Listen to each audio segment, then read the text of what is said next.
Sachin Tendulkar runs അടിക്കാൻ capable ആണ്. അയാളെ പാടത്ത് കളിക്കാൻ വിട്ടാൽ എന്താ സംഭവം, എന്തായിരിക്കും സ്ഥിതി? എൻ്റെ കൈൻ്റെ ഈ വിരല് ഞാൻ ഇങ്ങനെ മടക്കി, ഇതിൽ എത്ര തീരുമാനം നടന്നിട്ടുണ്ട്? ഇവിടെയുള്ള ഓരോ കോശങ്ങളും പേശികളും എത്രയോ തീരുമാനങ്ങൾ നടന്നിട്ടുണ്ട്. അതെ, പക്ഷെ അതിലൊക്കെ ഒരു സിസ്റ്റം ഉണ്ട്. തീർച്ചയായും കൃത്യമായ ഒരു സിസ്റ്റം ഉണ്ട്. ബ്ലഡ് സർക്കുലേഷൻ ഇങ്ങനെ വരുന്നു. എല്ലാം പ്രകൃതിയിൽ നോക്കി എല്ലാത്തിനും സിസ്റ്റം ഉണ്ടല്ലോ. മഴ 100 ഡിഗ്രിക്ക് മുകളിലേക്ക് കയറി കഴിഞ്ഞാൽ അത് ആവിയാവും, 0ക്ക് താഴെ വന്നാൽ അത് എന്നോ ഉള്ള സിസ്റ്റമാണ്. ഒരു മാറ്റവും വന്നില്ല. എന്നിട്ട് നമ്മൾ പറയാം നമുക്കൊന്നും വേണ്ട, നമ്മളിതില്ലെങ്കിലും നമ്മൾ ഹെറിബറി കച്ചവടം ചെയ്തോളാം. ലോകത്ത് ഞാനൊക്കെ വിശ്വസിക്കുന്ന അങ്ങനെയാണ്. ദൈവം എന്ന് പറഞ്ഞാൽ ദൈവത്തിന് കഴിയാത്തതൊന്നുമില്ല. ആ ദൈവം ചെയ്ത കാര്യങ്ങളിലൊക്കെ ഇത് കാണാനുണ്ട്, സിസ്റ്റം കാണാനുണ്ട്. ദൈവം ചെയ്തത് എന്തെങ്കിലും ഒന്ന് സിസ്റ്റം ഇല്ലാതെ ചെയ്തത് കാണാനുണ്ട്. മഴ പെയ്യാനാണെങ്കിൽ സിസ്റ്റം ഉണ്ട്, അല്ലേ? വെയിലുദിക്കാനുണ്ട്, സൂര്യന് ചലിക്കുന്നു. ഇന്നും ഇന്നലെയൊന്നും ചലിക്കാൻ തുടങ്ങിയാൽ ആ ചലിക്കുന്നതൊക്കെ കൃത്യമാണ്. ഇതൊക്കെ നമ്മൾ കണ്ടിട്ട് പറയാ നമ്മളെ ഷോപ്പ് ചെറുതല്ലേ, ഇവിടെ അത് വേണ്ട. അതാണ് ശരി. എൻ്റെ ആളുകളോടൊക്കെ ഞാൻ പറയുന്നുണ്ട്, ഒരാൾ എനിക്ക് 1000 രൂപ പ്രോഫിറ്റ് കൊണ്ടുവരുന്നു, പക്ഷേ അദ്ദേഹം സിസ്റ്റത്തിലല്ല. ഒരാൾ എനിക്ക് 100 രൂപ പ്രോഫിറ്റ് കൊണ്ടുവരുന്നു, പക്ഷെ അദ്ദേഹം സിസ്റ്റത്തിലാണ്. ഞാൻ അവരോട് പറഞ്ഞു, എനിക്കിഷ്ടം 100 രൂപ കൊണ്ടുവരുന്നവനെ, 1000 രൂപ കൊണ്ടുവരുന്നതിന് എനിക്കിഷ്ടമല്ല. ഞാൻ സിസ്റ്റത്തിലൂടെ എനിക്ക് 100 രൂപ കിട്ടുന്നതാണ് 1000 രൂപ കിട്ടുന്നതിനേക്കാളും എനിക്കിഷ്ടം. പെട്ടെന്ന് അതുകൊണ്ട് ഡൈജസ്റ്റ് ചെയ്യാൻ ആർക്കും മനസ്സിലാവില്ല. കാരണം ഈ 1000 രൂപ കൊണ്ടുവരുന്നവൻ നമുക്ക് നാളെ തരാൻ പോകുന്ന ലോസ് ചിലപ്പോൾ ലക്ഷങ്ങളായിരിക്കും. കാരണം ഓ സിസ്റ്റത്തിലല്ലായിരുന്നു. അതെ, ഓൻ പല വഴിയിലൂടെ കൊണ്ടുവന്ന സാധനമാണ്. ലക്ഷങ്ങൾ കിട്ടുന്നതിനേക്കാൾ താഴേക്ക് നമ്മൾ വീഴും. പക്ഷെ 100 കൊണ്ടുവരുന്നവൻ നാളെയും എനിക്ക് 100 കൊണ്ടുവരും, മറ്റന്നാളും 100 കൊണ്ടുവരും. ലോസുകൾ അവൻ ഉണ്ടാക്കില്ല. അപ്പോൾ ഏതാണ് നമുക്ക് ഗുണാഡാപ്റ്റബിൾ ആയിട്ടുള്ളത്? തീർച്ചയായും സിസ്റ്റം ഉള്ളതാണ്. അതെ. അപ്പോൾ സിസ്റ്റം ഇല്ലാതെ ഒന്നും ദൈവം പോലും അങ്ങനെ നടത്താൻ വിചാരിച്ചിട്ടില്ലെങ്കിൽ നമ്മൾ ചെയ്യുന്നത് വലിയൊരു അബദ്ധമാണ്. നമ്മളിപ്പോൾ നേരത്തെ പറഞ്ഞ സ്വന്തമാണ് അല്ലെങ്കിൽ മോനാണെന്ന് പറഞ്ഞില്ല, അവരോട് ചെയ്യുന്ന ഏറ്റവും വലിയ അനീതിയാണ് സിസ്റ്റം ഇല്ലാതെ ചെയ്യുക എന്നത്. അതെ. അപ്പോൾ നമ്മൾ ആ സ്കെച്ചും പ്ലാനും ഡിഫൈൻ ചെയ്തു, ഇതെല്ലാം എഴുതിയെടുത്തു. കുറച്ച് കഠിനാധ്വാനമുള്ള കാര്യമാണ്, പക്ഷേ വളരെ രസകരമായിട്ടുള്ള കാര്യമാണ്. നമ്മൾ ചെയ്യുന്നതിൻ്റെ വേർത്തിനെസ് എന്താണെന്നുള്ളത് നമുക്ക് തിരിച്ചറിയാനുള്ള ഒരു അവസരം കൂടിയാണത്. അത് നമ്മൾ എഴുതി കഴിഞ്ഞാൽ അടുത്തത് തീരുമാനങ്ങളാണ്. ഇതിൽ ഫെയിലിയേഴ്സ് ഏത് കാര്യങ്ങളിലും ചിലത് ഫെയിലിയേഴ്സിലോട്ട് അവസാനിക്കാം.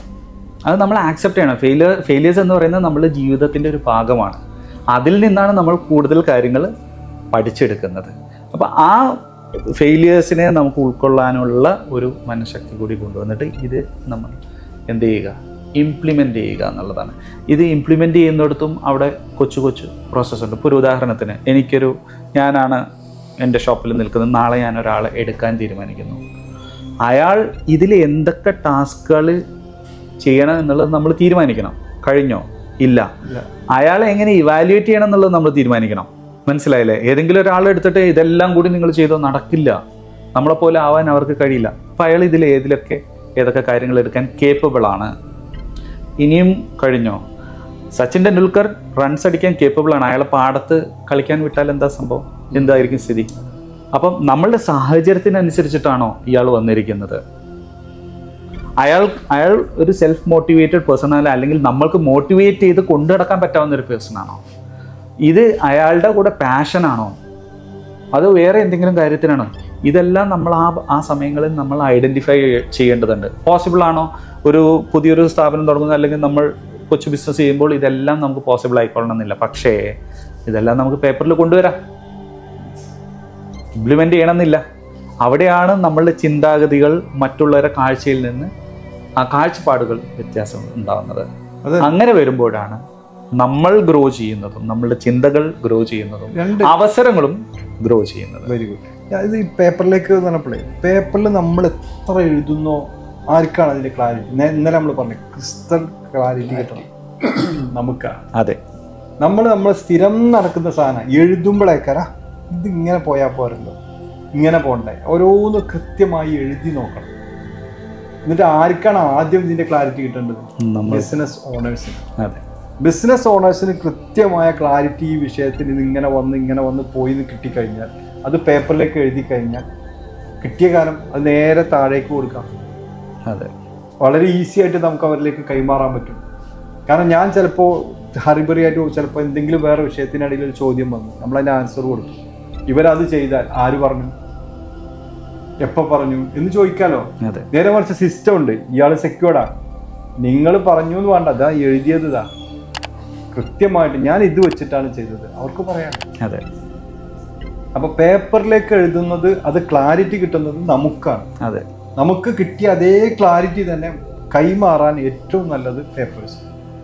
മറ്റു ഏത് രീതിയിൽ നമ്മൾ കൈമാറിയാലും അത് നാളെ തിരിച്ചു പറയാനും ഞാൻ അങ്ങനെയല്ല ഉദ്ദേശിച്ചത്, നിങ്ങൾ കേട്ടത് അങ്ങനെയാണ് എന്നൊക്കെ നമുക്ക് പറയാൻ പറ്റും. ഞാൻ കേട്ടതുപോലെയല്ല, പറഞ്ഞതുപോലെയല്ല, നിങ്ങൾ മനസ്സിലാക്കിയത് അങ്ങനെ, ഞാൻ ഉത്തരവാദിയല്ല എന്നൊക്കെ പറയാൻ പറ്റും. പക്ഷെ പേപ്പറിലാണെങ്കിൽ അത് പറയാൻ പറ്റും. അത് നമ്മൾ സംസാരിക്കുന്ന സമയത്ത് എന്താ നിന്റെ പേര് ചോദിച്ചിട്ടും എന്ന് നമ്മൾ പറയില്ല. നമ്മൾ വോയിസ് ടോണിൽ പല കമ്മ്യൂണിക്കേഷൻ നടക്കുന്നുണ്ട്. നമ്മൾ ഒരാളോട് കമ്മ്യൂണിക്കേറ്റ് ചെയ്യുമ്പോൾ നമ്മളിപ്പോൾ പേപ്പറിലല്ല, ഡയറക്റ്റ് കോൺവെർസേഷൻ ആണെന്നുണ്ടെങ്കിൽ ഒരുപാട് ലീക്കേജസ് വരാനുള്ള സാധ്യതയുണ്ട്. നമ്മൾ മറ്റൊരു മൈൻഡ് സെറ്റിലാണ്, നെഗറ്റീവ് മൈൻഡ് സെറ്റിലാണ്. ഉണ്ടാവാം, നമ്മുടെ സാഹചര്യങ്ങൾക്കനുസരിച്ച് ഉണ്ടാവാം. പറയുന്ന ആളുകൾ എന്ത് പറയുന്നത് ചിലപ്പോൾ നെഗറ്റീവായിട്ട് നമ്മൾ എടുക്കുള്ളൂ. ഇതിനൊക്കെ മറികടക്കാനുള്ള ഏറ്റവും നല്ല മാർഗം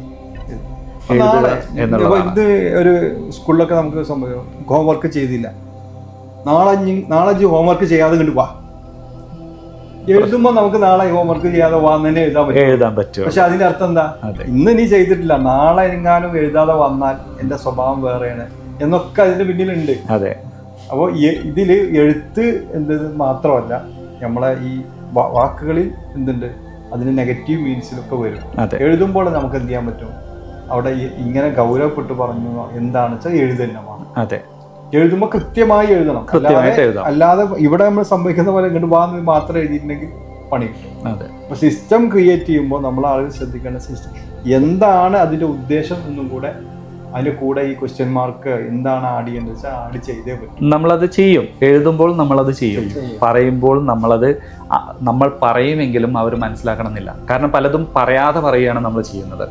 അതെ, വോയിസിലൂടെ സംസാരിക്കുമ്പോൾ പലതും പറയാതെ പറയുകയാണ്. അപ്പം ഞാൻ ശബ്ദം കനപ്പിച്ച് പറയുന്നു, അപ്പം കനപ്പിച്ച് പറയുന്ന സമയത്ത് അത് ഇമ്പോർട്ടൻ്റ് ആണെന്നുള്ള രീതിയിൽ കേൾക്കുന്ന ആളത് അങ്ങനെ എടുത്തോളണമെന്നില്ല. അതേസമയം ഞാനത് എഴുതുകയാണെങ്കിൽ it is important to note that എന്ന് പറഞ്ഞിട്ട് എനിക്ക് അവിടെ വ്യക്തമായിട്ട് എഴുതി കൊണ്ടുവരാൻ കഴിയും.